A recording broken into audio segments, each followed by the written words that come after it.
Welcome to McPlum, simple solutions served daily.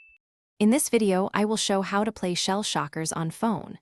Open your mobile browser and enable desktop mode immediately to access the game. Allow WebGL and hardware acceleration if prompted so graphics run smoothly.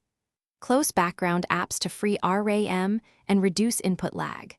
Consider using a Bluetooth controller for better aim, or customize touch controls in settings for faster fire and movement. Warm up with the training arena to get comfortable with touch controls and aiming. Start with lower sensitivity and gradually raise it until your flick shots land reliably. Learn recoil patterns of each egg weapon and practice burst tapping for medium range. Use cover strategically and peek to take shots without exposing your whole body. Keep movement unpredictable to make yourself a harder target for opponents. Experiment with different egg weapons to find what fits your playstyle and map layout.